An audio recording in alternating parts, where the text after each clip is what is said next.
Thank you for watching Channel 24 and this edition of Voices of Jonesboro. Today I have Dr. Charles Coleman, Councilman Dr. Charles Coleman. Let's remind everybody what ward you represent. Ward 2, Position 1. Okay, and generally what That part of town? area covers part of the west side, north side, and even some of the southern close to Flint in that area. So it's really a lot larger area than people think it is. Certainly.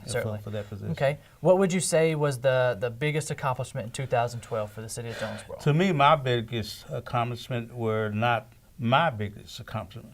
It was the accomplishment of the people that called and asked for certain items to be done in the community.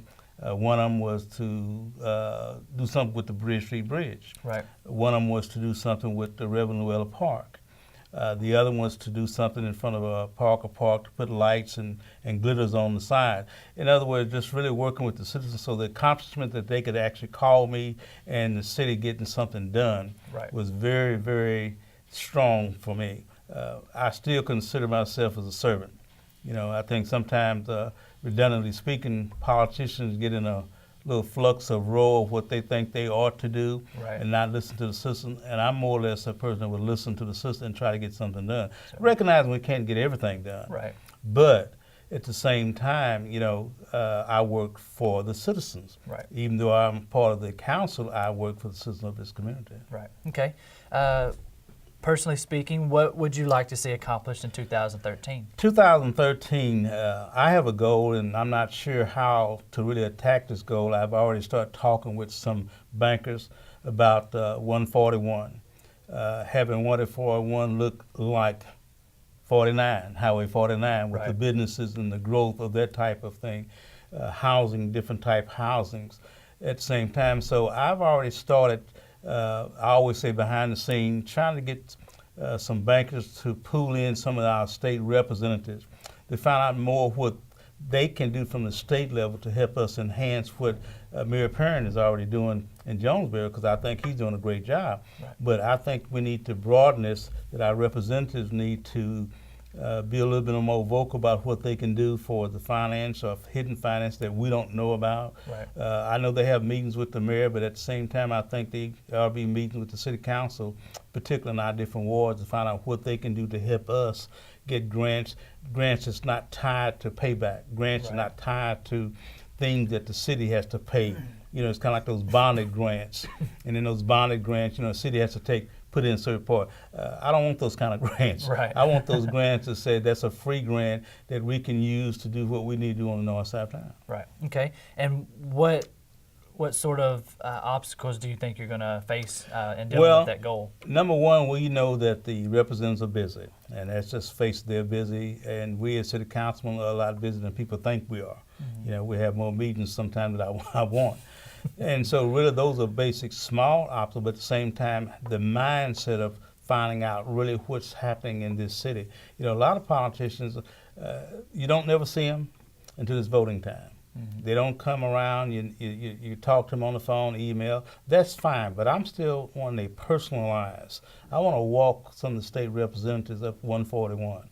I want to show them the things that we need, even though it's part of the city's job to do it, but I want to show them the areas that I feel that can grow. Like putting a Walmart, putting a bank. I'm still high on putting these things on the north side of town.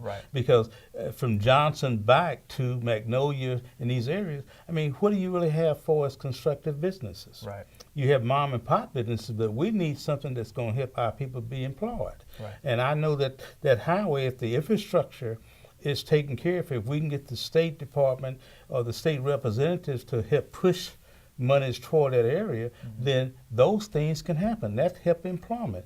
I mean, we can't, on the north side, we have to go all the way south just to get a hardware piece of stuff. You know, that's kind of like unthinkable to me. So those are my goals. As a matter of fact, those goals will be those same goals for me, whether it's 2013, 2014, and even if I'm not on city council, I'm still going to be pushing those goals. Until it gets done. Until it gets done. Absolutely. So with the obstacles there, what sort of approach do you have to take, do we as a city have to take to overcome them? I think one of the things that people have forgotten is that having sit-down forums, not for the media's sake, not to have the newspaper there, not to have the TV station, but sitting down face to face and saying, this is our need. What can you do? And tell us what you can't do so we don't have this expectation of I want this, but these are the hurdles. And so some of these hurdles we don't know about. Right. And we can't know about them because if our state representative is not showing us what these hurdles are, it's not that I'm trying to put them down. I want to make sure that's clear. But we need to know, I want a grocery list of showing me so I don't waste time over here where I can be more positive over here rather than negative, because I'm sitting there, oh, we can do this, and kind of find out from a legislative point of view, from a law point of view, it's not feasible. Right.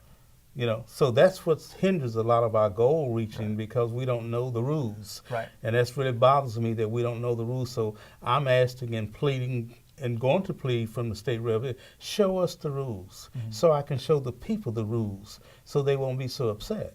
Right. You know, because I can be just as upset as they are.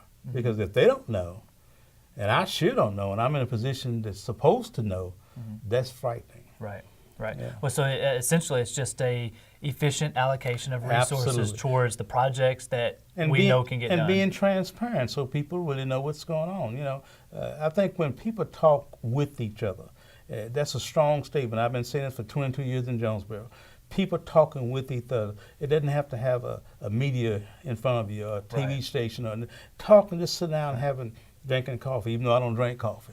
You know, but sitting down and talking with one another about what we as a family in Jonesboro can do. Right. Because I've said this repeatedly, and you've heard this. I'm just not a north side person. I'm a Jonesborian. Right. And my job is to do, because of the city way that I was elected, is not just the ward, but anybody in Jonesboro to try to do what I can.